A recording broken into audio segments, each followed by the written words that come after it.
12th की अर्थशास्त्र में जो 2 पुस्तकें चलती हैं उसके बारे में संक्षिप्त परिचय देंगे। और अगर आपको मेरा ये सेशन अच्छा लगे तो उसे लाइक, सब्सक्राइब और शेयर करिएगा। चलो तो हम सभी स्टार्ट करते हैं। सबसे पहले हम जानेंगे कि अर्थशास्त्र है क्या। तो अर्थशास्त्र को अंग्रेजी में हम इकोनॉमिक्स बोलते हैं, जो कि आपके सामने दिखाई दे रहा है लिखा हुआ। और अर्थ और शास्त्र को अगर हम अलग अलग करें तो अर्थ का मतलब होता है धन और शास्त्र का मतलब होता है धन का अध्ययन करने वाला विज्ञान, यानी धन का विज्ञान। जैसा कि हम जानते हैं कि सबसे शॉर्ट जो परिभाषा है वो एडम स्मिथ ने दी है कि अर्थशास्त्र धन का विज्ञान है। ये बच्चों ये सबसे सरल परिभाषा है, किसने दी है? एडम स्मिथ ने। और एडम स्मिथ को ही अर्थशास्त्र के जनक या पिता कहा जाता है, फादर ऑफ इकोनॉमिक्स। अर्थशास्त्र के जनक कौन है? Adam Smith. एडम स्मिथ ने अपनी पुस्तक वेल्थ ऑफ नेशन में सन 1776 में ये बताया कि अर्थशास्त्र जो है वो धन का विज्ञान है। अब हम बात करें कि कक्षा 12th में अर्थशास्त्र की जो 2 शाखाएं हैं, 2 शाखाएं कौन सी हैं? 2 पुस्तकें हैं जो उनका अध्ययन हम करेंगे। उसमें है पहला व्यष्टि और दूसरा है समष्टि। व्यष्टि अर्थशास्त्र और समष्टि अर्थशास्त्र।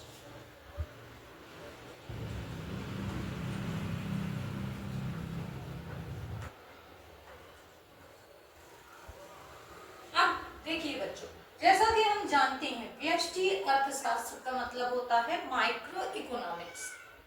माइक्रो का मतलब होता है सूक्ष्म। माइक्रो को क्या बोलते हैं? अर्थ क्या है? सूक्ष्म या छोटा। और समष्टि अर्थशास्त्र को कहते हैं macro economics. Macro economics. Macro economics का मतलब है समष्टि अर्थशास्त्र। और मैक्रो का अर्थ क्या है? तो मैक्रो का मतलब है विस्तृत या बड़ा। विस्तृत या बड़ा। तो मैक्रो का अर्थ क्या है? विस्तृत या बड़ा। तो आपको बच्चों समझ में आया होगा कि व्यष्टि अर्थशास्त्र, जैसे कि उसके नाम से ही स्पष्ट है कि व्यष्टि अर्थशास्त्र को हम माइक्रो इकोनॉमिक्स कहते हैं। और माइक्रो का अर्थ होता है सूक्ष्म या छोटा। तो जब हम बोलेंगे सूक्ष्म या छोटा, तो जब हम अर्थशास्त्र की ऐसी शाखा में छोटी छोटी इकाइयों का अध्ययन, यानी अर्थशास्त्र की वह शाखा जिसमें कि हम अर्थव्यवस्था की छोटी छोटी इकाइयों का अध्ययन करते हैं, तो उसे हम कहेंगे समष्टि अर्थशास्त्र। जैसे हो गया, अगर हम बोले कि व्यक्ति की आय, व्यक्ति का व्यय, कोई विशिष्ट इकाई, कोई विशिष्ट फर्म, वो सब किसके अंतर्गत आ जाएंगी? व्यष्टि अर्थशास्त्र के अंतर्गत। समष्टि अर्थशास्त्र क्या है? जैसा कि हमने बताया कि इसे बोला जाता है मैक्रो इकोनॉमिक्स। और ये मैक्रो शब्द का अर्थ क्या है? विस्तृत या बड़ा या समग्र। तो अर्थशास्त्र की वह शाखा जिसमें कि हम समस्त अर्थव्यवस्था की समस्त इकाइयों का अध्ययन करते हैं, तो वो क्या कहलाएगा? समष्टि अर्थशास्त्र। समष्टि अर्थशास्त्र के उदाहरण की अगर हम बात करें तो जैसे राष्ट्रीय आय, राष्ट्रीय उपभोग, राष्ट्रीय व्यय, यानी समग्र इकाइयां, समग्र फर्में, समग्र उद्योग, समस्त उद्योग, इन सभी का अध्ययन हम किसके अंतर्गत करते हैं?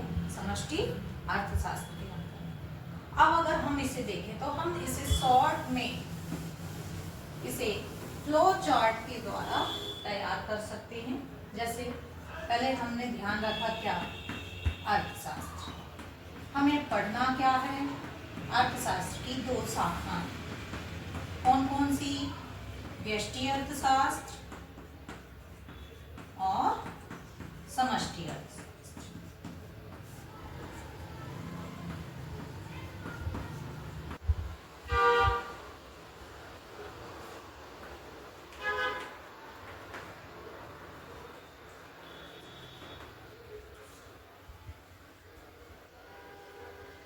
जैसे एग्जाम्पल देख सकते हैं, जैसे व्यक्तिगत आय या वैयक्तिक आय,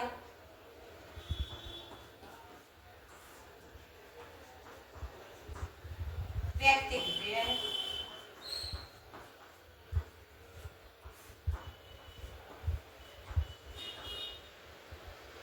या फिर विशिष्ट, कोई भी विशिष्ट कर्म हो गई, विशिष्ट उद्योग हो गए, ये सब क्या है, इसके एग्जाम्पल है। आदि मतलब और भी है, ये तो मैंने सिर्फ कुछ एग्जाम्पल दिए हैं। ऐसे ही अगर हम यहाँ देखें समष्टि में तो क्या है उदाहरण, जैसे राष्ट्रीय आय,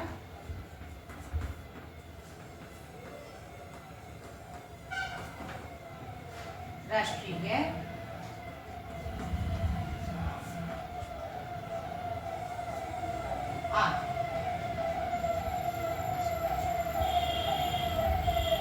तो जैसा कि बच्चों आप लोगों ने आज ये संक्षिप्त परिचय देखा, और ये क्लास बिल्कुल सभी के लिए निःशुल्क है। अगर इससे किसी एक बच्चे का भी भला हो जाएगा तो मेरी वीडियो सफल है।